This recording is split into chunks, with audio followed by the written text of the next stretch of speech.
கருணை அருட்பெரும் ஜோதி. அருட்பெரும் ஜோதி அருட்பெரும் ஜோதி தனிப்பெரும் கருணை அருட்பெரும் ஜோதி.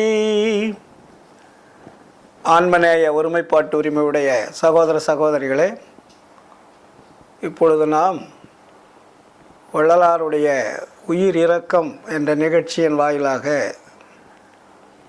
அதற்குண்டான வழிமுறைகள் என்ன என்பதையெல்லாம் தெரிந்து கொள்வதற்கு நமது ராஜேஷ் அவர்கள் சில கேள்விகளை கேட்டிருக்கிறார்கள். வள்ளல் பெருமானுடைய உயிர் இரக்கத்தினுடைய அடிப்படையே ஒழுக்கத்தின் வாயிலாகத்தான் வர வேண்டும் என்பதுதான் அவருடைய அடிப்படை குறிக்கோள். அந்த ஒழுக்கத்திற்கு தான் வள்ளலார் வைத்த பெயர் ஜீவகாருண்ய ஒழுக்கம்.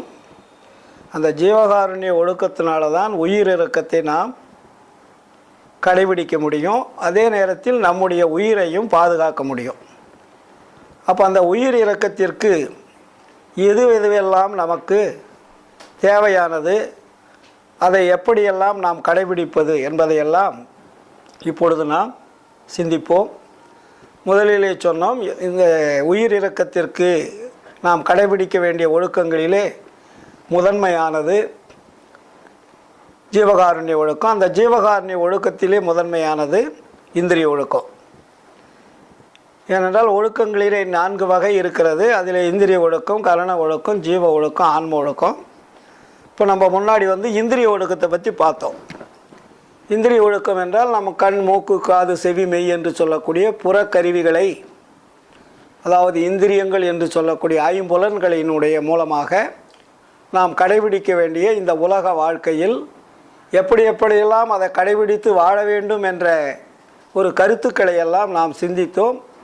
அது வள்ளலார் அவர்கள் மிக தெளிவாக நமக்கெல்லாம் அவர் கடைபிடித்தது மட்டுமல்லாமல் நமக்கு அதை எப்படி கடைபிடிக்க வேண்டும் என்பதை எழுத்து வடிவமாக, உரைநடை வடிவமாக நமக்கு தெளிவாக விளக்கம் தந்துள்ளார்கள்.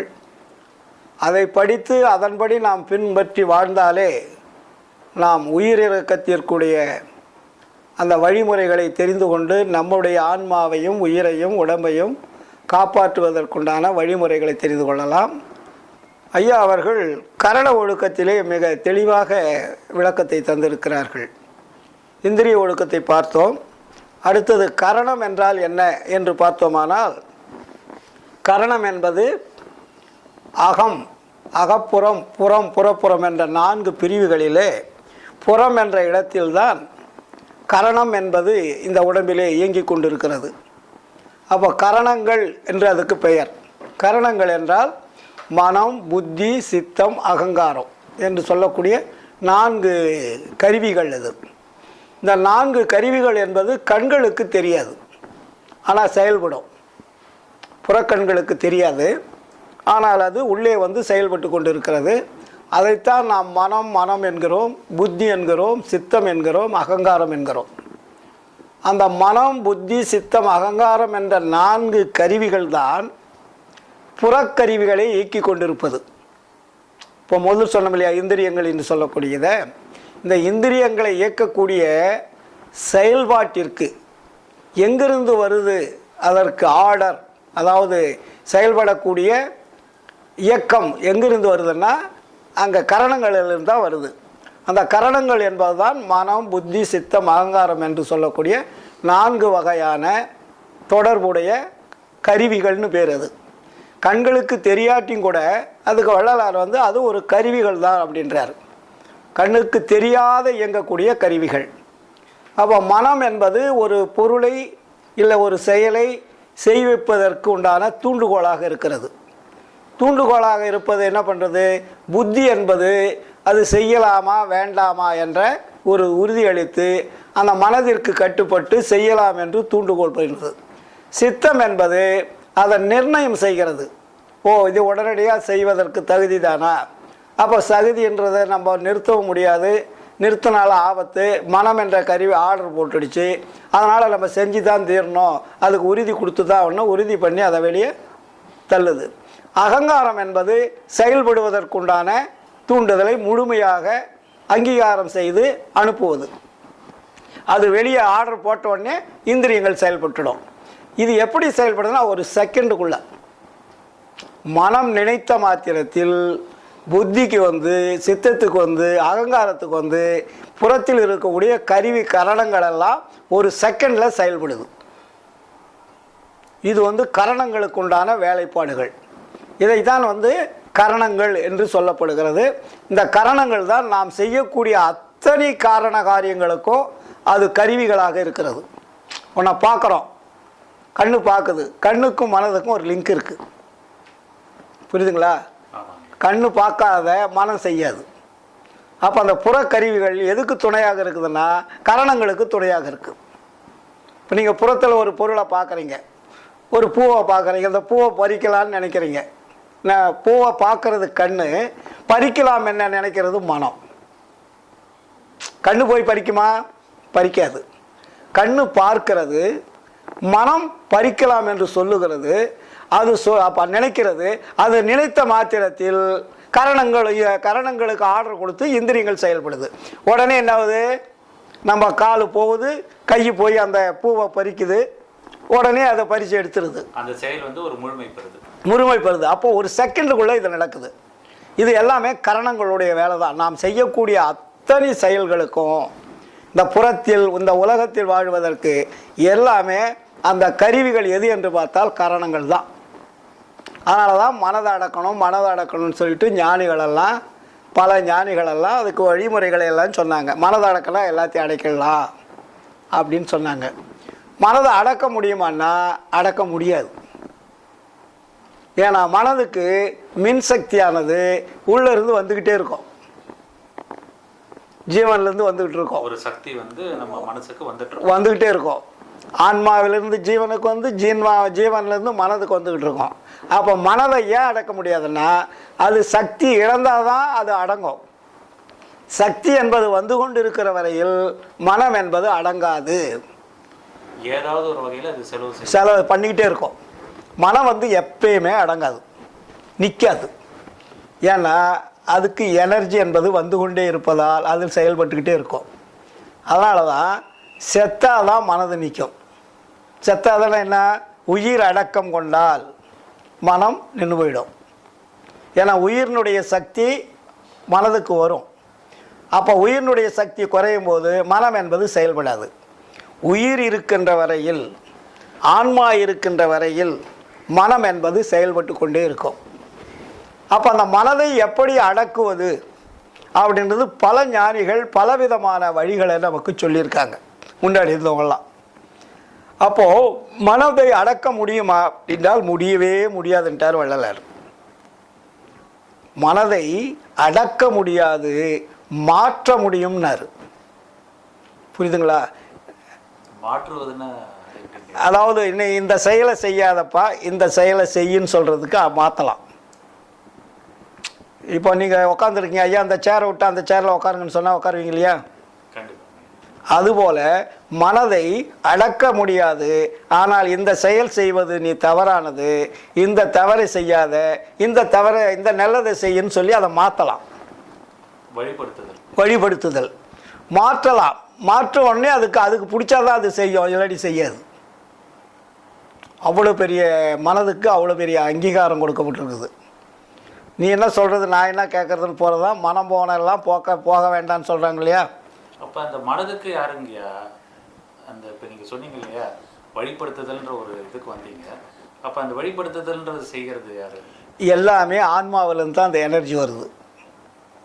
ஏன்னா இந்த புறத்தில் வாழ்ந்து இந்த ஜீவன் என்ற உயிர் என்னென்ன இந்த உலகத்தில் விரும்புகிறதோ அந்த விருப்பத்திற்கு தகுந்த மாதிரி மனதுக்கு அதிகாரம் கொடுத்து மனம் போனபடி போகக்கூடிய ஒரு சூழல் ஏற்பட்டது. காரணம் என்னன்னு கேட்டிங்கன்னா உயிர்த்தன்மையானது விரும்புவது.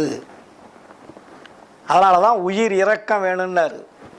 உயிர் வந்து கண்ட இடத்துல போய் ஆசைப்படக்கூடாது. உயிர் இரக்கம் வந்தால் மனம் அடங்கிடும். உயிர் இரக்கம் வராது இருக்கிற இல்லையோ மனம் வந்து ஆடிக்கிட்டே இருக்கும்.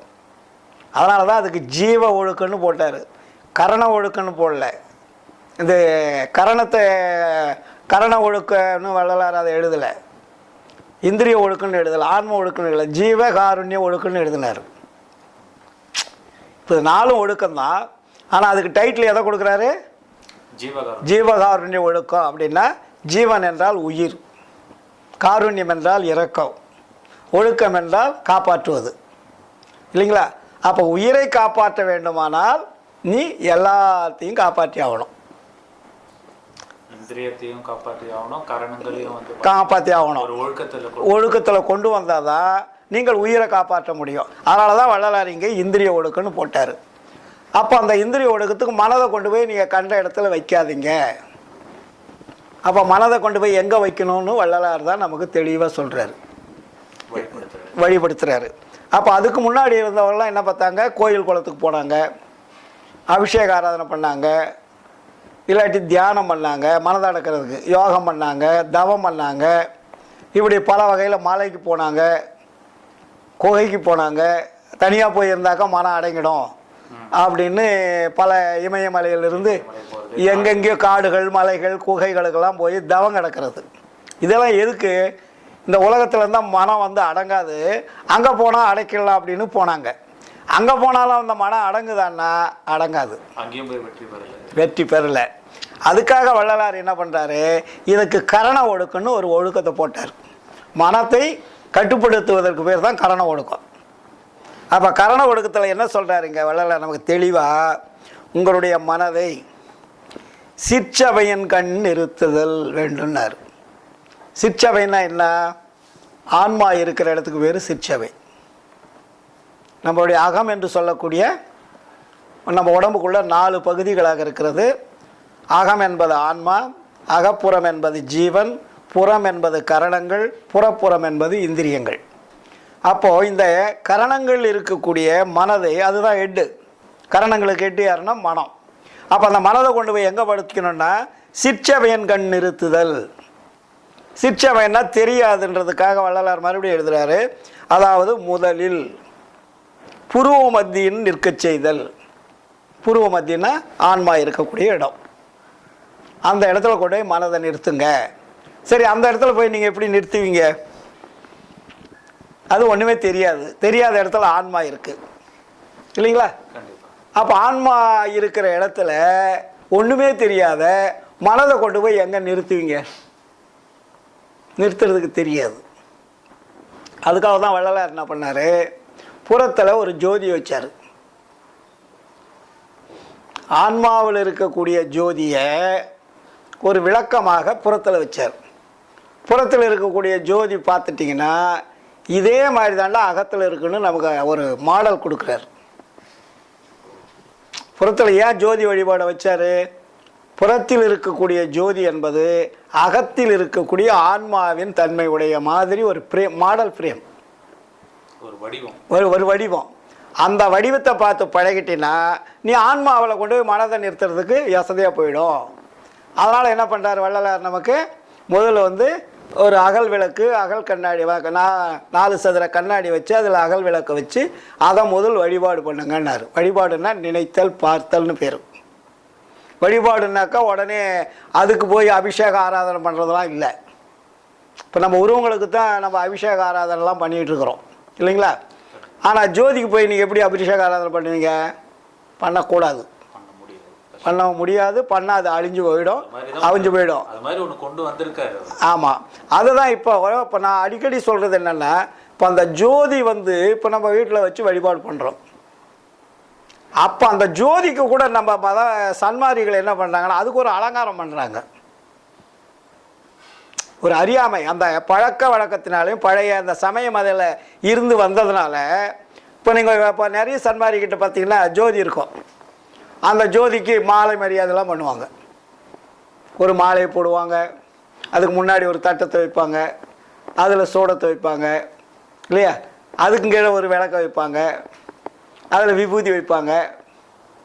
நிறைய சன்மார்க்க சங்கத்தில் 199 இடத்துல இப்படி தான் இருக்குது. இதெல்லாம் கூட அறியாமை தான், பழக்க வழக்கங்கள்னால. அது அவங்க சமய மதத்திலேருந்து வந்ததுனால இப்போ நீங்கள் நம்ம குறிப்பிட்டு சொல்ல வேண்டியதில்லை, எல்லா இடத்துலையுமே அப்படித்தான் இருக்குது. இதெல்லாமே தவறு. நீ வள்ளலார் வந்து கடவுள் ஒளியாக இருக்கிறார் என்பதை நமக்கு அதை அறிமுகப்படுத்துவதற்காக புறத்தில் வந்து ஒரு தகர கண்ணாடி தகர கண்ணாடி வச்சு ஒரு விளக்கு வைக்கணும்னு சொன்னார். நீ அந்த பிரேமுக்கெல்லாம் மாலையை போட்டு மரியாதை பண்ணிவிட்டு முன்னாடி ஒரு தட்டத்தை வச்சு அதில் வந்து குங்குமம் சந்தனம் விபூதி வச்சுன்னா என்ன அர்த்தம்? அப்போ சமய மத கோயிலுக்கும் நீங்கள் செய்கிறதுக்கு என்ன வித்தியாசம் இருக்குது? புரியுதா இல்லையா நான் சொல்கிறது? இதை நான் சொல்லும்போது என் மேலே சில பேர் வந்து மனசு கஷ்டப்படுவாங்க. காரணம் அது தவறு. வடலூர்லேயும் சரி, வடலூரில் செய்கிறதே தவறு தான். அதுக்கு போய் பூ மாலை போட்டு அலங்காரம் பண்ண வேண்டிய அவசியம் கிடையாது. நீ உன்னுடைய தலையில் இருக்கக்கூடிய அந்த ஆன்மாவினுடைய ஒளியை தான் அவர் புறத்தில் வச்சிருக்கிறார். இப்படி தான் கடவுள் ஒளியாக இருக்கிறார் என்பதை காட்டுவதற்காக வச்சதை தவிர அதை போய் நீங்கள் மறுபடியும் வழிபாடு பண்ணிகிட்டு இருக்கிறீங்க. வழிபாடு என்பதல்ல, நினைத்தல், பார்த்தல். அப்போது நிறைய பேர் வந்து இப்போது சன்மார்க்கத்தில் வந்து கரண ஒழுக்கத்தில் வந்து பயிற்சி நிறைய கொடுப்பாங்க. ஆளாளுக்கு ஒரு பயிற்சி கொடுத்துட்ருக்காங்க. வள்ளலாருடைய அந்த சுத்த சன்மார்க்கத்திற்கு மனதை அடக்குவதற்கும் அதில் வந்து நம்ம இறைவனை நினைப்பதற்கும் பயிற்சி கொடுக்குறாங்க. ஒவ்வொரு இடங்கள்லையும் பார்த்தா ஒவ்விதமான பயிற்சி இருக்கும். இந்த பயிற்சியில் நமக்கு நடைமுறைக்கு ஒத்துட்டு வருமானா ஒத்துட்டு வராது. அப்போது வள்ளலார் வந்து சன்மார்க்க தியானம்னே ஒரு தியானத்தை நமக்கு குறிப்பிடுறாரு. அது வந்து உயிர் இறக்கத்திற்காகவும், ரெண்டாவது வந்து மனதை அடக்குவதற்காக, மனதை நிலைநிறுத்துவதற்காக நமக்கு சொல்கிறார். அப்போ மனதை கொண்டு போய் நம்ம எங்கே நிறுத்தணும்? ஆன்மாவில் சிற்சபையின் கண் நிறுத்தல்னு சொல்லிட்டாரு. சிற்சபையில் என்ன இருக்குதுன்னு தெரியாது. இது 7 திரைகளாக மறைக்கப்பட்டிருக்குது. அது உச்சியின் கீழே உள்நாக்குக்கு மேலே மத்தியில் இருக்குது. இந்த கண் அங்கே போகுமான்னா போகாது. ஆனால் கண்ணுக்கு தெரியாது. அப்போ கண்களை மூலமாக கரணத்தை நாம் கட்டுப்படுத்த வேண்டும், கரணத்தின் மூலமாக கண்களை கட்டுப்படுத்த வேண்டும். இதுதான் அந்த கரண ஒழுக்கம் இந்திரிய ஒழுக்கத்தினுடைய ஒரு லிங்க்கு. கண்ணை பார்க்கணும், கண்ணை முதல்ல அடக்கணும், அதுக்கப்புறம் தான் மனம் அடங்கும். கண் போகிற இடத்துல தான் மனம் போகும், மனம் போகிற இடத்துல தான் கண்ணு போகும். கண்ணு தனியாக போகாது, மனமும் தனியாக போகாது. இது ரெண்டுக்கு லிங்க் இருக்குது.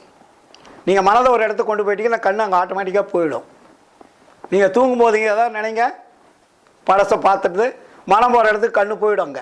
மனசுல ஒரு பிம்பம் உருவாது. அப்போ அந்த பிம்பம் கண்ணில் தெரியுதா? கண்டிப்பா. அப்போ கண்ணு மனமும் ஒன்றோட ஒன்று லிங்க், தொடர்புடையது. அப்போ அதனால தான் வள்ளலார் இங்கே இந்திரிய ஒழுக்கத்தை, கரண ஒழுக்கத்தில் மனதை சிற்சபையின் கண் நிறுத்துதல் வேண்டும். அப்போ சிற்சபை என்பது ஆன்மா இருக்கக்கூடிய இடம். அந்த ஆன்மா இருக்கக்கூடிய இடத்தில் பார்க்க முடியாது. அதனால் நமக்கு புறத்தில் என்ன வச்சார்? ஒரு விளக்க வச்சார். அப்போ விளக்குக்கு வந்து நம்ம என்ன பண்ணணும்? இடைவிடாது நமக்கு நேரம் கிடைக்கும் போது அந்த ஜோதியை நாம் தொடர்பு கொண்டு பார்த்து கொண்டே இருக்கணும். அதான் நமக்கு வேலை.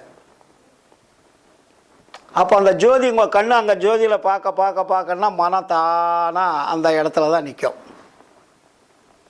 வேற எங்கேயும் போகாது. ஏன்னா கண்ணு ஒன்றை பார்க்குது. கண்ணு பார்க்கும்போது மனம் போகாது. புரியுதுங்களா நான் சொல்கிறது? ஆமாம். கண்ணு எதை பார்க்கின்றதோ அதனுடைய இடத்திற்கு மனமும் சென்றுவிடும். அதனால் கரண ஒழுக்கத்தில் வள்ளலார் மிகவும் வலியுறுத்தியது, ஒரு ஜோதியை உங்கள் கண்கள் பார்த்து கொண்டிருந்தால் மனம் அந்த இடத்தில் சென்றுவிடும். கண்ணை மூடிக்கிட்டு பண்ணக்கூடாது. இப்போ ஜோதியை வச்சுட்டு நீ கண்ணை மூடிக்கிட்டு பண்ணினா பழைய குப்பைகள் தான் வரும், பழைய நிலவுகள் தான் வரும். இப்போ நிறைய பேர் சன்மார்க்க சங்கங்களில் ஜோதி வச்சுருவாங்க. தியானம் சொல்கிறேன், ஒரு 2 நிமிஷம் 3 நிமிஷம் பண்ண கண்ணை முடிங்கன்னுவாங்க.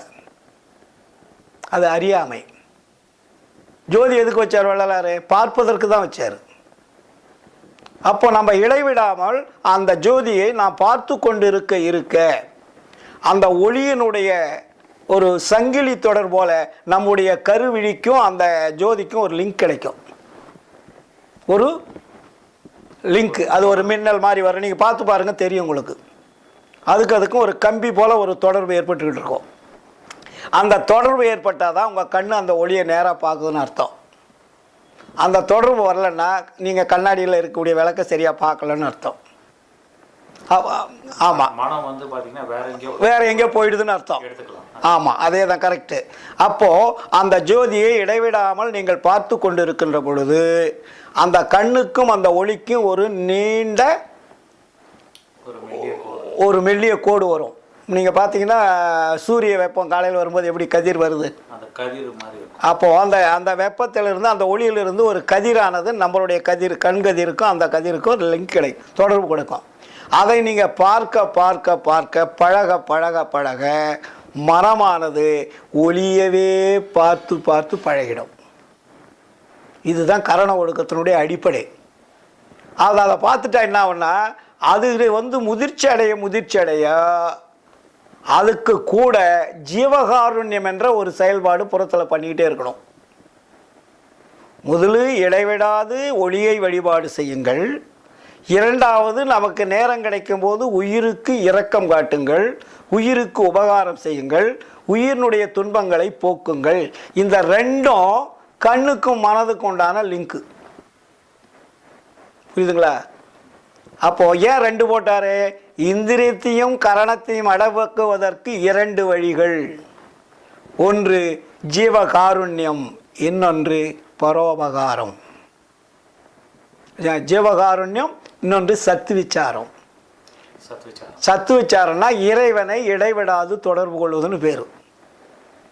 அப்போது இங்கே நீங்கள் மனதை கொண்டு போய் எங்கே வைக்கணும்? இறைவனுடைய இடத்துல தொடர்பு வைக்கணும். கண்ணு அங்கே போயிடுது. அப்போ அதே மாதிரி இந்த இந்திரியங்கள் ஜீவகாருண்யம் செய்யும்போது மனமும் அங்கே ரெண்டும் வந்துடும். மனமும் கண்ணும் பிரியாது. புரியுதுங்களா? அப்போ ரெண்டும் இரண்டு வழிகள். இந்திரிய ஒழுக்கத்துக்கும் கரண ஒழுக்கத்துக்கும் தான் இதை சொன்னார். சத்விச்சாரம் என்பதும் பரோபகாரம் என்பதும் இரண்டு வழிகள். இந்திரியங்களையும் கரணங்களையும் கட்டுப்படுத்தி அந்த தொழிலை செய்வதற்குண்டான வாய்ப்பை உருவாக்குவதற்குண்டான பேர் தான் ஒழுக்கம். அதனால தான் கரண ஒழுக்கத்தில் ரொம்ப ஸ்ட்ராங்காக வள்ளலார் இங்கே சொல்கிறாரு, சிற்சபை என்கண் மனதை செலுத்துங்கள். இப்போ சொன்னது புரிஞ்சுங்களா? அப்போ அந்த சிற்சபை என்பது ஒளியை இடைவிடாமல் முதல் பார்த்து பார்த்து பழகிட்டிங்கன்னா அதுக்கப்புறம் தான் அந்த திரைகள் கொஞ்சம் கொஞ்சமாக நீங்கி அகத்தில் இருக்கக்கூடிய ஆன்மா இதே கண்களுக்கு தெரியும். அதுவரையும் நீங்கள் பயிற்சி எடுக்கணும். இப்போ உள்ளே இருக்கக்கூடிய ஆன்மா உங்கள் கண்ணுக்கு தெரியும்னா பிம்பம் தான் நீங்கள் பார்த்துட்டு சும்மா மாடல் தான் பார்த்துட்டு இருக்கிறீங்க. இந்த ஒளி தன்னைத்தானே மறைந்து விடும். நீங்கள் இடைவிடாது பார்த்துக்கிட்டே இருங்க. இதில் இயற்கை உண்மையோட நம்மளுடைய எண்ணங்களை சிதற விடாமல் அந்த கருவிழிகளும் நம்மளுடைய மனமும் அங்கே செல்லுகின்ற பொழுது அதனுடைய கம்பி, அதனுடைய தொடர்ச்சி, அதனுடைய லிங்க்கு, அதனுடைய வளையமானது நம்ம கண்ணுக்கு நேராக பாய பாய பாய பாய தொடர்பு கொள்ள என்ன ஆகும்? அப்போ தான் அந்த திரைகளெல்லாம் ஒன்றொன்னா கரையும். கரைகின்ற பொழுது ஆன்மாவில் இருக்கக்கூடிய ஒளி நமக்கு அப்பொழுது நினைத்த மாத்திரத்தில் தெரியும். ஆன்ம ஒளி தெரிய ஆரம்பிச்சிடும். அப்போ அந்த ஆன்ம ஒளி தெரிஞ்சாதான் நீங்கள் உண்மையான சுத்த சன்மார்க்கி என்பது பொருள். நீங்கள் இறைவனை தொடர்பு வைக்கிறதுக்கு உண்டான தகுதியானவங்கன்னு பொருள். இது ஒரு அடிப்படை உண்மை. அதான். அது இல்லாத நீங்கள் சூனியமாக நீங்கள் வெளியிலேயே சுற்றிக்கிட்டு நானும் ஜீவகாருண்யம் பண்ணுறேன், நானும் சாப்பாடு போடுறேன், நானும் டோர் டோராக டெலிவரி பண்ணுறேன்றது பூரா அது புறத்தில் இருக்கக்கூடிய சின்ன சின்ன கறி வேலைகள்.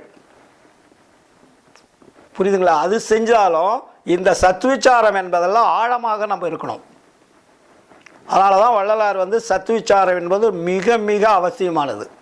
இப்போ சன்மார்க்கிகள்லாம் ஜீவகாருண்யத்தை கடைபிடிக்கிறாங்க, சோறு போடுறதில் மட்டும்தான் அதுவும்.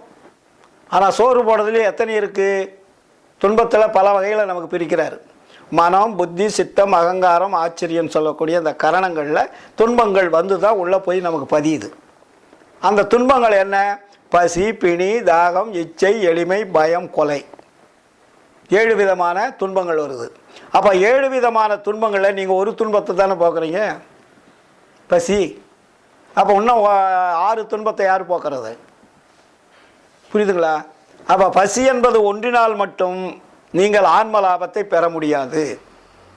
அது பேசிக். புரியுதுங்களா? அதற்கு மேலே விசாரம் என்ற இறைவனை இடைவிடாது தொடர்பு கொள்ளக்கூடிய அந்த தொடர்பு தான். அதை தான் வள்ளலார் சொல்வார், நான் மறந்தேன் எனினும் எலை தான் மறவான் எனது நாயகன் என்று ஆடுகின்றேன், இதுவரையில் ஊன் மறந்தேன் உயிர் மறந்தேன் உன்னை மறந்தறியேன் மறந்தால் உயிர் விடுவேன் கணம் தறியேன்னார். புரியுதுங்களா? அப்போது இந்த பக்கம் இரக்கம் நீங்கள் என் உயிர் நீங்கும்ன்றார். இரக்கம் இல்லை என்றால் இந்த உடம்பில் உயிர் இல்லை. ஒரு வார்த்தை சொல்றார். இங்க என்னன்றாரு விசாரத்தில், நான் மறந்தேன் எனினும் என்னை தான் மறவான் எனது நாயகன் என்று ஆடுகின்றேன். இதுவரையில் ஊன் மறந்தேன், உயிர் மறந்தேன், உன்னை மறந்தறியேன்.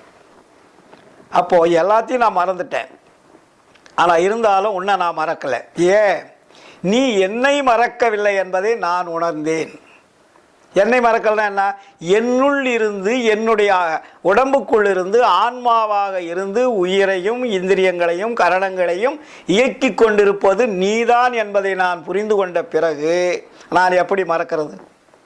அப்படி நான் மறந்தா முட்டாளா அறிவாளியா? உண்மை தெரிஞ்சு போச்சு. எந்த உடம்பை இயக்கக்கூடியவன் இறைவன் தான். அந்த இறைவன் தான் ஆன்மா சிற்றன் வடிவமாக இருந்து இயங்கிக் கொண்டிருக்கிறான். இது உண்மை என்பதை நான் புரிந்து கொண்டு விட்ட பிறகு, என்னை இயக்கக்கூடியவன் நீதான் என்று அறிந்துவிட்ட பிறகு நான் எப்படி மறப்பது? அப்படி மறந்தால் நான் மனிதன் அல்ல, ஜீவன் அல்ல, நான் ஒரு சராசரி மிருகத்திற்கு சமமானன்னு அர்த்தம். புரியுதுங்களா? அதனால தான் இந்திரிய ஒழுக்கத்தில் அவ்வளவு ஸ்ட்ராங் பண்ணுறாரு. அப்போ இங்கே இந்திரிய ஒழுக்கத்தில் என்ன சொன்னார்?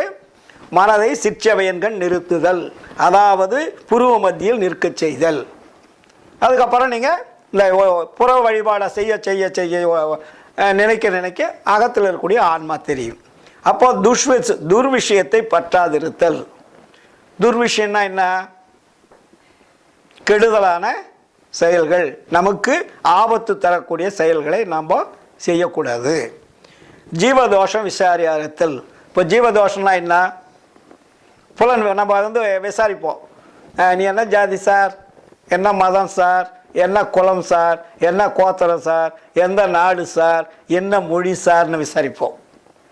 இப்போ அதை விசாரிச்சிட்டிங்கன்னா என்னாச்சு? உங்களுக்கு ஆன்மநேயம் அடிபட்டு போயிடும். அதெல்லாம் விசாரிக்கக்கூடாது. அதை விசாரிக்காத இருக்கிறவன் எவனோ அவன்தான் மனிதன். நான் இதுவரையும் யாரையும் நான் விசாரித்ததில் இல்லை. வள்ளலாருடைய திருவருட்பாவை நான் கையில் இழுத்ததிலிருந்து இன்னைக்கு வெளியே எங்கள் வீட்டுக்கு யார் வந்தாலும் நீ என்ன ஜாதின்னு கேட்க மாட்டேன், என்ன மதம்னு கேட்க மாட்டேன், என்ன சமயம்னு கேட்க மாட்டேன், என்ன குலன்னு கேட்க மாட்டேன், எதுவுமே கேட்க மாட்டேன். இப்போ நீங்களாம் வந்தீங்களா கேட்டனா? யாரையும் கேட்க மாட்டேன். இதுதான் ஆன்மநேயத்தை பாதிப்பது. அப்போது அவங்களுக்கு தகுந்த மாதிரி முதலியாருன்னா பற்றுதல் இருக்கும். வேறு ஜாதின்னாக்கா அதை விட கொஞ்சம் வேற்றுமை, வேறு சமயம்னா அதை விட வேற்றுமை, வேறு மதம் என்ன அதை விட வேற்றுமை. அப்போ வேற்றுமை எங்கே வருது? ஜீவதோஷம் விசாரிப்பதிலிருந்து தான் ஆரம்பமாகுது. அது தோஷம்னா உங்களை பிடிக்கக்கூடிய சனியை தோஷம் பிடிச்சிருந்தா இருமை, அதாவது இருள் அடைஞ்ச மாதிரி இருள் உள்ளவனுக்கு தோஷம் பிடிக்கும். குறிப்பிட்ட தோஷம்லாம் எவ்வளோ பெரிய கொடுமையானது இல்லையா? அதனால தான் ஜீவதோஷம் விசாரியாதிருத்தல். உயிர் எல்லாம் ஒன்றாச்சே, ஒன்றுன்னு உனக்கு அறிவு வேலை செஞ்சா நீ போய் இன்னொருத்தனை போய் என்ன ஜாதின்னு கேட்பியா? ஜீவன் என்பது உயிர், உயிர் என்பது ஒரே தன்மை உடையது. அந்த ஒரே தன்மை உடையது என்ற அறிவு நமக்கு விளங்கிடுச்சுன்னா நம்ம போய் கேட்க மாட்டோம். பிரிவுகள் வரதுக்கு வாய்ப்பே இல்லை.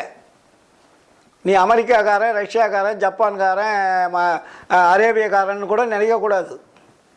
எல்லாமே இறைவனுடைய குழந்தைகள், எல்லாமே உயிருள்ள ஜீவர்கள். அப்போ உயிருள்ள ஜீவன்களுக்கு ஜாதி மத பேதம் கிடையாது. புரியுதுங்களா? இறைவன் ஜாதி மத பேதம் வச்சா உயிரை கொடுத்துருக்கிறாரு. இந்த உலகத்துக்கு ஜாதி மத பேதம் இருக்கா? இல்லை மழைக்கு ஜாதி மத பேதம் இருக்கா? சூரியனுக்கு ஜாதி மத பேதம் இருக்கா? சந்திரனுக்கு இருக்கா? உலகத்துக்கு எல்லாத்துக்குமே அது பொதுவாக தானே கொடுத்துட்ருக்குது. அப்படி இருக்கும்போது நீ ஒரு குறுகிய வட்டத்துக்குள்ளே நீ ஜாதி மத இனத்தை ஏன் பிரிச்சுக்கிட்டு இருக்கிற? நல்லிணக்கத்தை பற்றி அப்பயே பேசியிருக்காரு. அதனால தான் ஜாதி மதங்களை ஏன் சாடுறாருன்னா, இந்த ஜாதி சமய மதங்கள் தான் இந்த பிரிவினை உருவாக்கியது. புரியுதுங்களா சொல்கிறது? அதனால தான் ஜாதியிலே, மதங்களிலே, சமய நெறிகளிலே, சாத்திர சந்தடிகளிலே, கோத்திர சண்டையிலே, ஆதியிலே அபிமானித்து அலைகின்ற உலகீர் அலைந்து அலைந்து வீணே நீர் அழிதல் அழகலவே. இதுக்கு உனக்கு அழகே கிடையாது.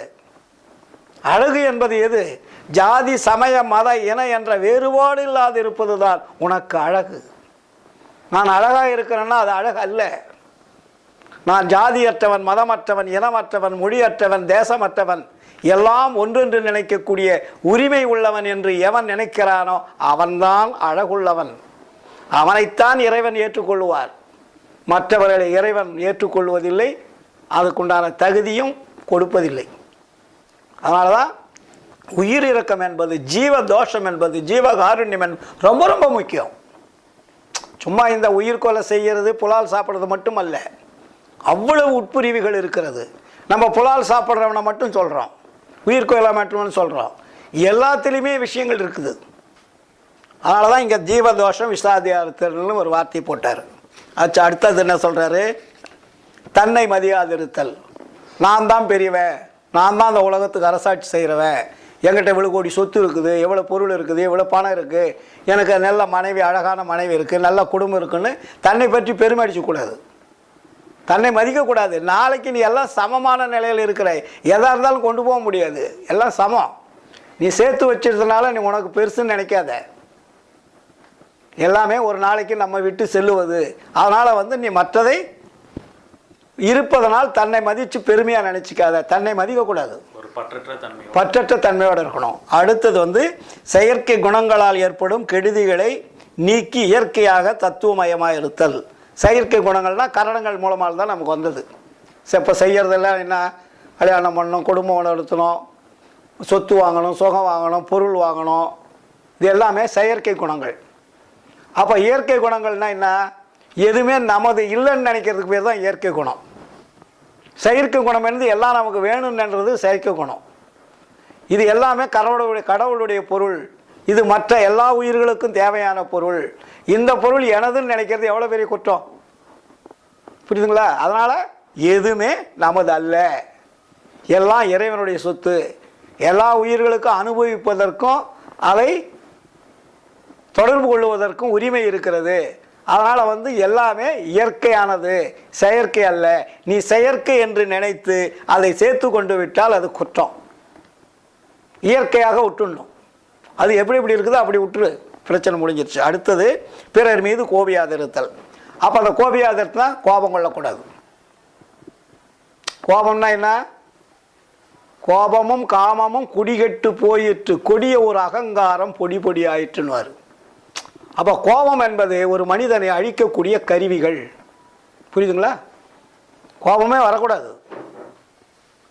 கோபம் தன்னை அழிக்கும், மற்றவர்களையும் அழிச்சிடும். கரண ஒழுக்கத்தில் பார்த்தீங்கன்னா ஒரு முக்கியமான பயங்கரமான விஷயம், அது ரொம்ப முக்கியமான, ரொம்ப முக்கியம். கோபம் கொள்ளாது. ஆமாம், இது இந்த கரணங்களில் தான் இவ்வளவு விஷயமும் நம்ம செயல்பட்டு இருக்கிறோம். ஜீவனும் அமைதியாக தான் இருக்குது, ஆன்மாவும் உள்ள ஒளியாக தான் இருக்குது. செயல்படக்கூடியது எது? இந்திரியம் கரணங்கள் தான். அதனால தான் இந்த ரெண்டை ரொம்ப ஸ்ட்ராங் பண்ண சொல்கிறார் வள்ளலார், கரண ஒழுக்கம். அப்போ கரண ஒழுக்கம் என்பது என்ன? மனம், புத்தி, சித்தம், அகங்காரம் என்பதை தான் என்ன நினைக்கிறோமோ அதன்படி செய்யக்கூடிய ஒரு நிலைக்கு ஒழுக்கத்தில் கொண்டு வரணும், புரியுதுங்களா? அப்போது அது மாதிரி இந்த கரண ஒழுக்கம் என்பது மனதை தன்வசமாக மாற்றுவது. மனம் வெளியே போயிட்டுருக்குது, அது நம்ம சொல்கிற மாதிரி கேட்கணும், ஆன்மா சொல்கிற மாதிரி கேட்கணும், ஜீவன் சொல்கிற மாதிரி கேட்கணும். யார் சொன்னாலும் அது புறத்தில் அதை அலமோதக்கூடாது. அதனால தான் வள்ளலார் மனம் எனும் ஓர் பேய்க்குரங்கு மடப்பையிலே மற்றவர் போல் என நினைத்து மருட்டாதை கண்டாய், தினையளவும் அதிகாரம் செல்ல ஒட்டேன், யார் என இங்கு என நினைத்திருந்தாய், ஞான சபை தலைவனுக்கு நல்ல பிள்ளை நானே. அப்போ கடவுளுக்கு யார் நல்ல பிள்ளை? நான் தான். இறைவன் என்னை நல்ல பிள்ளையாக தேர்ந்தெடுத்ததினால் நான் உங்களுக்கு சொல்கிறேன், நீங்களும் நல்ல பிள்ளையாக வரலாம். எனக்கு மட்டும் இறைவன்கிட்ட உரிமைன்னு நினைக்காதீங்க, எல்லாருக்கும் உரிமை உடையவன் இறைவன், இல்லைங்களா?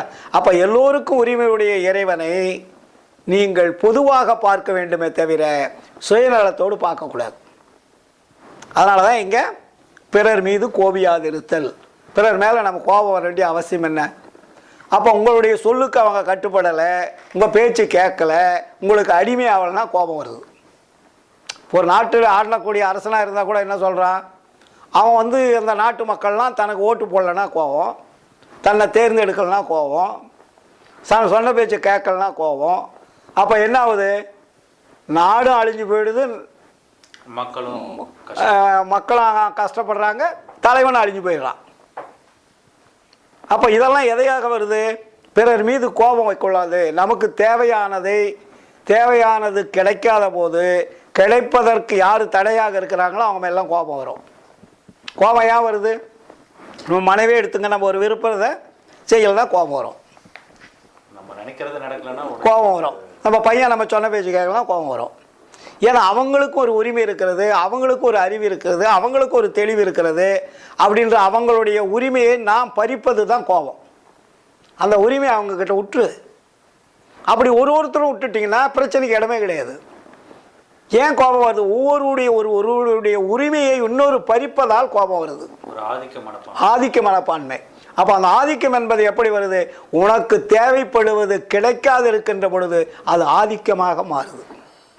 அழிப்பக்கூடிய தூண்டுதல் ஏற்படுது. கோபம் வரும்போது என்ன, அவங்க அழிக்கலான்ற என்ன வரும். அதனால தான் வள்ளலார் கோபம் கொடூரமானது. கோபப்படும் போது பார்த்தீங்கன்னா தன்னோட நிலையிலேருந்து மொத்தமாகவே மாறிடுறாங்க. ஆமாம், புதுசாக வேற ஒரு தேகம் கிடைச்ச மாதிரி, வேற ஒரு உருவம் கிடைச்ச மாதிரியும் அவன் தன்னுடைய தன்மையிலிருந்து வேற ஒரு உருவமாக மாறிடுறான். அதனால தான் மிருகத்தன்மை வருதுன்னு சொல்கிறோம்ல. இப்போ அவன் கோபம் தான் மிருகண்டா அப்படின்னு இல்லை, சுயத்தன்மையை இழந்துடுறான். கோபம் வரும்போது அவன் மனிதனாக இல்லாமல் மிருகமாக மாறிவிடுகிறான். அப்போ மிருக குணம் உள்ளவன் அவன் எப்படி வாழ்வான்? எப்படி அவன் கரணங்களை அடக்க முடியும்? அதனால தான் கரண ஒழுக்கத்தில் கோபத்தை அறவே நீக்கணும். மிக தெளிவாக நமக்கு சொல்கிறாரு.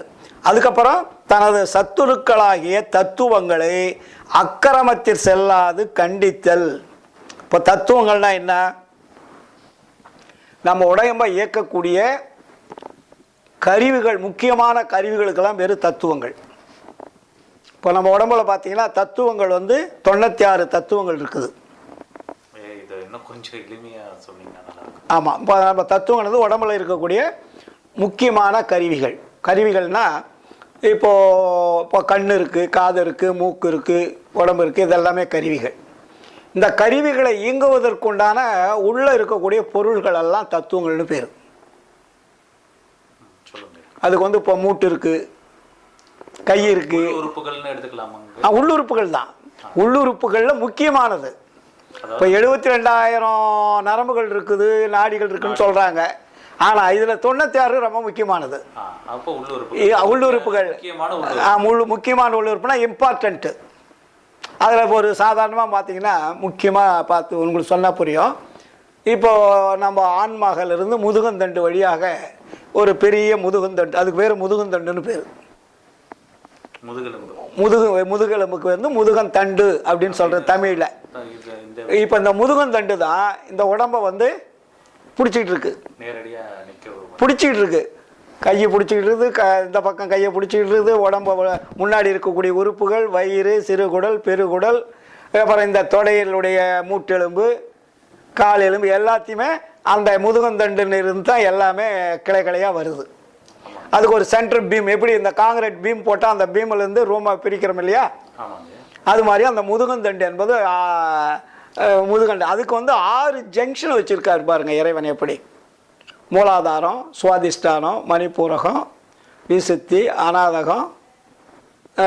அநாதகம்னு சொல்கிறாரு. அப்போது இந்த 6 ஆதாரங்கள்னு அதுக்கு பேர் வச்சாங்க. இப்போ அந்த தத்துவங்கள்னு பார்த்திங்கன்னா நமக்கு மிக தெளிவாகவே நமக்கு வள்ளலார் உரைநடை பகுதியிலே எழுதி வச்சிருக்கிறாரு. அப்போ அந்த தத்துவங்களெல்லாம் இப்போ என்ன பண்ணுதுன்னா இந்த இந்திரியங்கரணங்களுக்கு தகுந்த மாதிரி தான் அது ஒர்க் பண்ணிகிட்டு இருக்குது.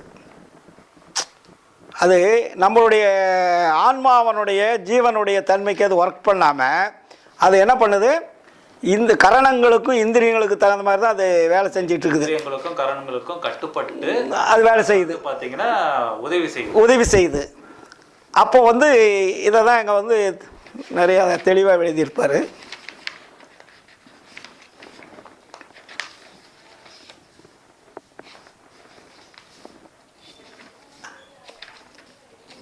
அதுக்கு பேர் தான் தத்துவங்கள். அந்த தத்துவங்களை என்ன சொல்றாருங்க, தன்வசமாக மாற்றணும். தனது சத்துருக்களாய தத்துவங்களை அக்கிரமத்தில் செல்லாது கண்டித்தல். ஏன்னா இப்போ நம்ம எல்லாமே அக்கிரமம்னா நம்ம உயிரை காப்பாற்ற முடியாமல் உயிரை அழிக்கக்கூடிய செயல் எது எதுவோ எல்லாமே அக்கிரமமான செயல். நம்ம உயிருக்கு ஆபத்து வருதுன்னா நம்ம தவறு செஞ்சிட்டோம், அதனால தான் உயிருக்கு ஆபத்து வருதுன்னு அர்த்தம். அப்போ தவறு செய்வதற்கு இந்த உடம்புக்குள்ளே இருக்கக்கூடிய கருவிகள் எல்லாம் தத்துவங்கள், உதவி செய்த கருவிகள்லாம். இந்த கருவிகளில் தான் நம்ம என்ன பண்ணாங்கன்னா ஆலய வழிபாடாக வச்சாங்க. இப்போ நீங்கள் ஒரு கோபுரத்தை கட்டி பார்த்தீங்கன்னா எங்கே பார்த்தாலும் சிலைகள் இருக்கும். அப்போ அந்த சிலைகள்லாம் ஒவ்வொரு கருவிகள், நம்ம உடம்புக்குள்ளே இருக்கக்கூடிய கருவிகளில் உருவங்களாக நமக்கு வச்சுருக்கான். அதுக்கு பேர்லாம் தத்துவங்கள். தத்துவங்களுக்கு ஒரு உருவத்தை வச்சுருக்கான், ஒரு சிலைகள் மாதிரி. அது எப்படி எப்படி ஒரு வீரத்தனமாக செய்தால் வீர, பெண்மைத்தன்மை செஞ்சால் பெண்மை, குரங்குத்தனமாக வேலை செஞ்சால் குரங்கு, விநாயகர், இதெல்லாம் எப்படி வச்சாங்கன்னா அதனுடைய தன்மைக்கு தகுந்த மாதிரி வச்சுருக்குறாங்க. அதனால தான் இப்போ விநாயகர், முருகன், பெருமாள், சிவன் இப்படிலாம் வச்சுருக்கிறது பூரா உள்ளே இருக்கக்கூடிய தத்துவங்கள் தான். அதனால தான் வள்ளலார் கூட அந்த சமய தெய்வங்கள் எல்லாமே தத்துவங்கள் அப்படின்னாரு. அது உண்மைகள் அல்ல, தத்துவ சம்சாரங்கள்னு வரும். மகாபாரதம், ராமாயணம், இதிகாசம் எல்லாமே தத்துவங்கள் அடிப்படையில் தான் அது பின்னப்பட்ட கதைகள். அது உண்மையான கதைகள் அல்ல, ஆனால் தத்துவங்களை கதைகளாக வைத்திருக்கிறார்கள். அந்த கதாபாத்திரத்தினுடைய ஹெட்டை வந்து இப்போ மகாபாரதத்தை பார்த்தீங்கன்னா கிருஷ்ணர்னு வச்சுருக்காங்க. கதாநாயகன் யாருன்னா கிருஷ்ணர். கிருஷ்ணர்னா ஆன்மா. இந்த ஆன்மாவை வச்சு இந்த புறத்தில் இருக்கக்கூடிய அத்தனை கருவிகளையும் வச்சு ஒரு மகாபாரத கதையாக வச்சுட்டாங்க. ஒரு விளக்கம் சொல்லி பேரை வச்சு அம்மா அப்பா, எத்தனை குழந்தைகள், எத்தனை பிள்ளைகள், எத்தனை பேரங்கள், பஞ்ச பாண்டவர்கள். இப்படி பஞ்ச பாண்டவர்கள்னா என்ன, ஒரு சின்ன எக்ஸாம்பிள். பஞ்சபூதங்கள், நம்ம உடம்புல இருக்கக்கூடிய ஐம்புலன்கள் சொல்லணும் இல்லைங்களா, அந்த ஐம்புலன்கள் தான் பஞ்ச பாண்டவர்கள். புறத்தில் பார்த்தீங்கன்னா 5 பஞ்சபூதங்களுக்கு பேர் தான் பஞ்ச பாண்டவர்கள்.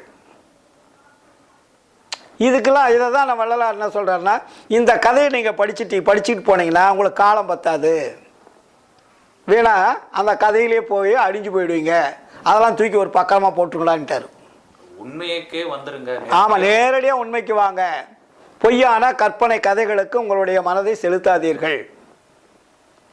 அதனால தான் கலை உரைத்த கற்பனையை நிலையென கொண்டாடும் கண்மூடி வழக்கமெல்லாம் மண்மூடி போகன்னார். இது கலையை உரைக்க வந்த கற்பனை கதைகள். அதனால தான் இங்கே வள்ளலானது தன்னுடைய சத்துருக்களாகிய தத்துவங்களை அக்கிரமத்தில் செல்லாது கண்டித்தல். அப்போ அந்த கதைகளை நம்பி நீங்கள் போய் அழிஞ்சு போயிடாதீங்க, அதுக்குள்ள மனதை செலுத்தாதீங்க. மனதை அதில் செலுத்திட்டீங்கன்னா பெற வேண்டியதை உங்களால் பெற்றுக்கொள்ள முடியாது, அனுபவிக்க வேண்டியதை அனுபவித்து கொள்ள முடியாது, உண்மை நிலையை உணர முடியாது. அதனால் வந்து இங்கே தத்துவங்களை அக்கிரமத்தில் செல்லாது கண்டித்தல் என்னாவே நீங்கள் புற வழிபாட்டுக்கு செல்லாதீங்கன்னு தான் பொருள். மெயின் வந்து மனமானது புற கதைகளையோ கற்பனைகளையோ வழிபாட்டு முறைகளையோ உங்களுடைய மனதை கொண்டு போய் அங்கே செலுத்தாதீங்க. கரண ஒழுக்கம். அதனால தான் கண்டித்தல்னு போடுறாரு பாருங்க. அக்கிரமத்தில் செல்லாது கண்டித்தல். கண்டித்தல்னா என்ன, அங்கே போகாதன தடுத்து நிறுத்தணும். அப்போ தடுத்து நிறுத்துறதுக்கு என்ன வழி, யார் தடுத்து நிறுத்துறது? அதனால தான் உங்களுடைய மனதை கொண்டு போய் ஆன்மாவில் நிறுத்துங்கன்னார். புறத்தில் செல்லக்கூடிய மனதை நிறுத்தணும்.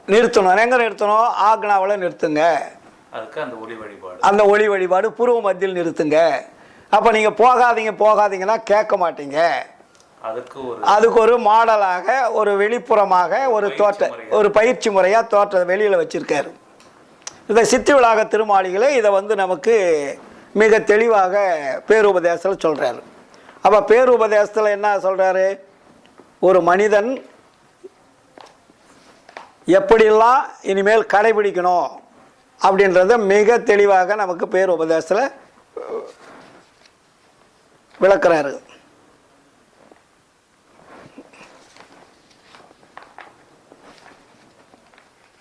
எங்கே போய் மாட்டிச்சு. இந்த இந்திரிய ஒழுக்கத்தை கரண ஒழுக்கத்தை பற்றி தான் பேருபதேசமே. கடைசியில் சித்தி விளாக திருமாளிகளை சொல்கிறார். கரண ஒழுக்கத்தை பற்றி பேசி அப்படியே பேர் உபதேசத்துக்கு வந்துட்டோம். ஆமாம். அப்போ என்ன அந்த கரண ஒழுக்கத்துக்கு முக்கியமானது என்னன்னு சொல்கிறாருன்னா, இங்குள்ள நீங்கள் எல்லாவரும் இதுவரையில் இருந்தது போல் இனியும் வீண்காலம் கழிக்காதீர்கள். ஹெட்டிங்க அதுதான். புரியுதுங்க, சொல்லுங்க. அப்போ இது முதல் சாலைக்கு ஆண்டவர் போகிற 10 தினமாகிய கொஞ்சங்காலம் நீங்கள் எல்லாவரும் நல்ல விசாரணையில் இருந்து கொண்டிருங்கள். கரண ஒழுக்கத்தை கொண்டு வந்துட்டாருங்க. அங்கே கரண ஒழுக்கத்துக்கு என்னென்ன கடைபிடிக்கின்றாரு, இங்கே உபதேச பகுதியில் நீங்கள் எல்லாவரும் நல்ல விசாரணையில் இருந்து கொண்டிருங்கள். நல்ல விசாரணை என்ன? உண்மையை தெரிந்து கொள்ளக்கூடிய விசாரம், சத்து விசாரம். அந்த விசாரணை எது என்றால், நம்முடைய நிலை எப்படிப்பட்டது, நமக்கு மேல் நம்மை அதிஷ்டிக்கின்ற தெய்வத்தினுடைய நிலை எப்படிப்பட்டது என்று விசாரிக்க வேண்டியது.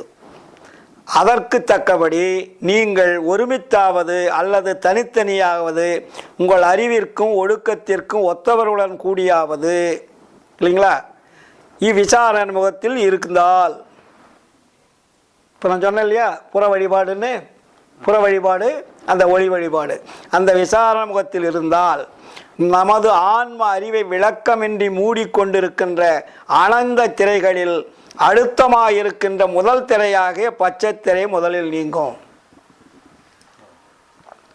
அப்போ இது எதில் வருது?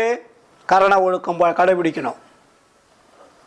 இந்திரிய ஒழுக்கம் முடிஞ்சு கரண ஒழுக்கத்தை கடைபிடிக்கும் போது அந்த கடவுள் தன்மையை நாம் தெரிந்து கொள்ள வேண்டுமானால் நாம் உருவ வழிபாடை விட்டு ஒளி வழிபாட்டுக்கு வரணும். அதனால தான் இங்கே நமக்கு தெளிவுபடுத்துகிறாரு. அப்படி இருந்தால் அனந்த திரைகளில் அழுத்தமாக இருக்கக்கூடிய முதல் திரையாக பச்சை திரை முதலில் நீங்கிவிடும். அந்த 7 திரைகளில் முதல் திரை பச்சை திரைன்னா என்ன? அதான் டார்க் பிளாக், அழுத்தமான திரை. அந்த அழுத்தமான திரை வந்து அவ்வளோ சீக்கிரம் நீங்க முடியாது. ஏன்னா இது வெளியே நீங்கள் பார்த்து பழகி அது பூரா டார்க்காக போய் உக்காந்துச்சு, புறப்பொருட்களில் மயங்கி. அதனால் நம்ம என்ன பண்ணப்போ அதை கருணையினாலையும் விசாரத்தினாலையும் அதை நீக்கணும். கருணையினால் மட்டும் அதை நீக்க முடியாது, விசாரத்தினாலையும் நீக்கணும். அதாவது அந்த விசாரத்தில் ஈடுபட்டு தனியாகவோ இல்லை வந்து பார்த்தீங்கன்னா மற்றவருடைய நம்ம ஒற்ற கருத்துள்ளவர்கள், ஒற்ற கருத்துடையவர்கள் கூட நம்ம வந்து அந்த சத் விசாரத்தை மேற்கொண்டா நம்ம வந்து அந்த பயனுள்ள நமக்கு ஒரு நல்ல பயன் கிடைக்கும், நமக்கு ஒரு லாபம் கிடைக்கும். அப்போதான் அந்த லாபம்தான் அந்த திரையை நீக்கிறது. அந்த திரை எது? பச்சை திரையாகிய முதலில் நீங்கிவிடும். அந்த பச்சை திரை அது நீங்கினால் மற்ற திரைகள் அதிவிரைவில் நீங்கி போய்விடும். மற்ற 6 அது சீக்கிரமாக நீங்கிடும். ஏன்னா முதல் திரை நீக்கிறது தான் ரொம்ப கஷ்டம். அதனால தான் அந்த பசுமை வர்ணம் எப்படிப்பட்டது என்றால் கருமைக்கு முதல் வர்ணமான பசுமையாக இருக்கிறது. கருமைக்கு முதல் வர்ணம்னா என்ன? கருப்பையும் பச்சையும் சேர்த்தனீங்கன்னா டார்க் பிளாக் ஆகிடும். கருப்பு என்பது வேற, நீங்கள் கருப்பையும் பச்சையும் சேர்த்துட்டிங்கன்னா டார்க் பிளாக் கேட்குறோம் இல்லையா, பெயிண்ட் கடையில் போய் சார் டார்க் பிளாக் நூல் கொடுக்கணும் டெய்லருங்க, இல்லாட்டி டார்க் பிளாக்கு பெயிண்ட் கொடுக்கணும். கருமை வண்ணம் அது வந்து கருமைன்னா சுத்த கருப்புன்னு சொல்கிறோம்ல, அந்த கருப்புக்கு பேர். பச்சையும் கருப்பையும் சேர்ந்தாக்கா டார்க் ஆகிடும், வெறும் கருமை இல்லாமல். ஆமாம், அது பச்சை சேர்ந்துடுது. அப்போ அந்த பசு, அதை தான் இங்கே வள்ளலார் சொல்கிறாரு, கருமைக்கு முதல் வண்ணமான பசுமையாக இருக்கிறது. இப்படிப்பட்ட அழுத்தமான திரை நீங்க வேண்டும் என தோத்திரத்தும், தோத்திரம்னா கரண ஒழுக்கத்துக்கு வந்துருச்சா, தோத்திரத்தும் தெய்வத்தை நினைத்தும் நமது குறையை உண்ணியும் இவ்வண்ணமாக இருக்கின்ற போதும் படுக்கின்ற போதும் இடைவிடாதும் இவ்விசாரத்தோடு இருக்க வேண்டும். கரண ஒழுக்கத்துக்கு இவ்வளோ பெரிய விஷயம் இருக்குது, இவ்வளோ முக்கியத்துவமாக இருக்குது. அப்போது ஆண்டவர் நமக்கு உண்மை தெரிவிக்க வேண்டும் என்ற முயற்சியுடன் இருக்க வேண்டும். சும்மா உட்காந்துட்டு இருக்கக்கூடாது. கடவுளே, ஆண்டவரே, என்னை படைத்த இறைவனே, எனக்கு உண்மையை தெரிவிக்க வேண்டும். அந்த உண்மையை தெரிந்தால்தான் நான் வந்து உயிரை காப்பாற்ற முடியும். அந்த உயிர் இரக்கம் என்பது எனக்கு அப்போ தான் தெரியும். என்னுடைய உயிரை நான் காப்பாற்றணும், என்னுடைய உயிரை காப்பாற்றற்கு மற்றவருடைய உயிரை காப்பாற்றணும். இந்த உண்மையெல்லாம் எனக்கு தெரியப்படுத்த வேண்டும் என்று நாம் இடைவிடாது விசாரித்து கொண்டிருக்கணும். அப்போ அந்த விசாரம் அதிகமாக அதிகமாக என்ன ஆகும்னா உங்களுக்கு அறிவு என்பது விளக்கம் அடையும். புரியுதுங்களா? இப்போ அறிவு என்பது மூடிக்கொண்டு இருக்குது, அந்த அறிவு வந்து விரியும். இந்த கரண ஒழுக்கத்தை மேற்கொள்வது. ஆமாம், அதனால தான் வள்ளலார் சொல்வார், ஜீவகாருண்யம் விளங்கும் போது அன்பும் அறிவும் தானாக விளங்குன்னுவார். ஜீவகாருண்யம் மறையும் போது அன்பும் அறிவும் தானாக மறையும். இது ரெண்டுக்கு லிங்க் இருக்குது. அப்போ ஜீவகாருண்யம் மறைந்தால் அறிவும் மறைஞ்சிரும், அறிவும் மறைஞ்சிரும், அன்பும் மறைஞ்சிரும். அப்போ ஜீவகாருண்யம் விளங்கும் போது அறிவு விளங்குது, அன்பு விளங்குது. அப்போ நீ நல்லவனாக மாறிடுற. புரியுதுங்களா? அதனால தான் எங்கள் வள்ளலார் ஜீவகாருண்யத்தை, அந்த உயிர் இறக்கத்தை மிக ஸ்ட்ராங்காக பிடிச்சார். அப்போ கரண ஒழுக்கத்தில் இவ்வளோ பெரிய விஷயங்கள் இருக்குது நமக்கு. சும்மா ஏதோ கரண ஒழுக்கம்னா புறத்தில் செய்கிறது அல்ல. அங்கே என்ன சொல்கிறாரு, அப்பொழுது தான் உண்மை தெரிவிக்க வேண்டும் என்கின்ற முயற்சியுடன் இருந்தால் தெரிய வேண்டியதை தெரிந்து கொள்ளலாம். இதுவரையும் உங்களுக்கு எது எது தெரியலைன்னு சொன்னீங்களோ, எது எது புரியலைன்னு சொன்னீங்களோ அத்தனையும் உங்களுக்கு தெரிய வரும். இப்போ நீங்கள் யாருக்கிட்டையும் போய் நீங்கள் நாளைக்கு ஒரு கேள்வி கேட்க வேண்டிய அவசியம் இருக்காது. ஐயா இதுக்கு என்ன விளக்கம் சொல்லுங்கன்னு கேட்க வேண்டிய அவசியம் இருக்காது. ஒரு பாடலுக்கோ இல்லை ஒரு விளக்கத்துக்கோ வள்ளலார் இப்படி சொல்லியிருக்காரு, அது கொஞ்சம் எனக்கு கொஞ்சம் விளக்கம் சொல்லுங்களேன்னு கேட்க வேண்டிய அவசியம் வராது.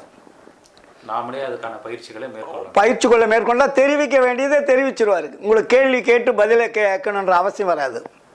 இப்போ நம்ம கேள்வி கேட்டு மக்களுக்கு போய் சேரணுன்றதுக்காக கேள்வி கேட்டு பதில் சொல்லிகிட்டு இருக்கோம். ஆனால் அந்த முயற்சி எல்லாரும் இருந்தாங்கன்னா இந்த நிகழ்ச்சியே தேவையில்லை. அந்த முயற்சியில் எல்லாரும் இருக்கும்போது இந்த நிகழ்ச்சி தேவையில்லாதது, எல்லாருக்குமே வெட்ட வெளிச்சமாக தெரிஞ்சிடும். அந்த பயிற்சிகளை மேற்கொள்றதுக்கும் ஒரு காரணம் இருக்குது. ஏன்னா அது ஏன்னா இதுக்கு முன்னாடி நம்மளை மறைச்சிட்டாங்க.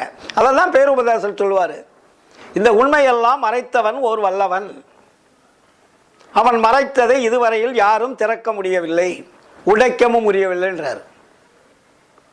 ஏன்னா அவ்வளோ பெரிய ஒரு மறைப்பை இந்த உலக மக்களுக்கு அவன் மறைச்சி எழுதி வச்சுட்டு போயிட்டான். அவன் எழுதி வச்சவன் சாதாரண ஆள் கிடையாது, பெரிய வல்லவன், அறிவுள்ளவன் தான்றாரு. அவன் பூட்டியை வச்சிட எல்லாத்தையும் போட்டு லாக் பண்ணிட்டான், கதைகளாகவும் கற்பனைகளாகவும். அதனால தான் எல்லாரும் மாடுங்க மாதிரி போயிட்டு இருக்குது. அதனால அவன் பூட்டிய பூட்டை இதுவரையில் யாரும் திறக்க வரவில்லை, உடைக்கவும் வரவில்லை என்றார் வள்ளலார். அப்படின்னா நான் வந்து உடைச்சிட்டேன் என்ன அர்த்தம்? அதுக்கான திறவுகோல். அதனால தான் ஜீவகாருண்யமே மோட்ச வீட்டின் திறவுகோல். உண்மையை மறைப்பதற்கு எது எது தடையாக இருந்ததோ அந்த தடைகளை உடைத்து எறிவதற்கு பேர் தான் திறவுகோல். உண்மையை தெரிந்து கொள்வதற்கு பேர் தான் திறவுகோல். திறவுகோல் வந்து ஏதோ சாவி கொண்டு கையில் தூக்கிட்டு போகிறது அல்ல. அறியாமை என்னும் அந்த அஞ்ஞானத்தை, அறியாமையை தெளிவுபடுத்துவதற்கு பேர் தான் திறவுகோல். அப்போ அந்த திறவுகோல் எதன் மூலமாக கிடைக்கும்? ஜீவகாருண்யத்தினாலேயும் உயிர் இரக்கத்தினாலேயும் இடைவிடாது இறைவனை நினைத்து கொண்டு அவரிடத்திலே தொடர்பு கொள்வதனாலேயும் நமக்கு கிடைக்கும். அதனால தான் தாயாகி தந்தையுமாய் தாங்குகின்ற தெய்வம், தனக்கு நிகர் இல்லாத தனித்தலைமை தெய்வம் இல்லையா? சேயாக எனை வளர்க்கும் தெய்வம் அதே தெய்வம். அது எங்கே இருக்குது? சிற்சபையில் விளங்குகின்ற தெய்வம் அதே தெய்வம். அப்போ சிற்சபையன்கள் மனதை செலுத்துங்கன்னு சொன்னார், அங்கே தாண்டா கடவுள் இருக்காரு. அது சிற்சபையில் விளங்குகின்ற தெய்வம் அதே தெய்வமாக இருக்கிறது.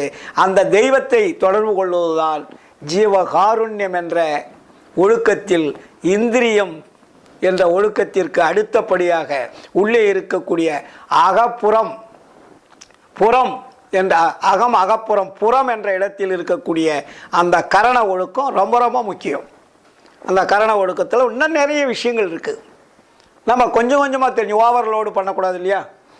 அதனால் கொஞ்சம் கொஞ்சமாக நம்ம தெரிஞ்சுக்கிட்டு இதில் அந்த கரண ஒழுக்கத்தை, மனதையும் புத்தியும் சித்தத்தையும் அகங்காரத்தையும் எப்படி தன் வசமாக மாற்ற வேண்டும் என்பதை ஒவ்வொரு சன்மார்க்கிகளும் மற்ற மனித தேகம் படைத்த ஆன்மநேய ஒருமைப்பாட்டு உரிமை உடையவர்களும் தெரிந்து கொண்டோமானால் அவர்கள் நலம் பெறலாம், இந்த நாட்டையும் நலம் பெற வைக்கலாம், எல்லா உயிர்களும் இன்புற்று வாழ்வதற்குண்டான ஒரு வழியை நாம் உருவாக்கலாம் என்று கூறிக்கொண்டு மீண்டும் தொடர்வோம். நன்றி, வணக்கம், வாழ்த்துக்கள், மகிழ்ச்சி. அருட்பெரும் ஜோதி அருட்பெரும் ஜோதி தனிப்பெரும் கருணை அருட்பெரும் ஜோதி.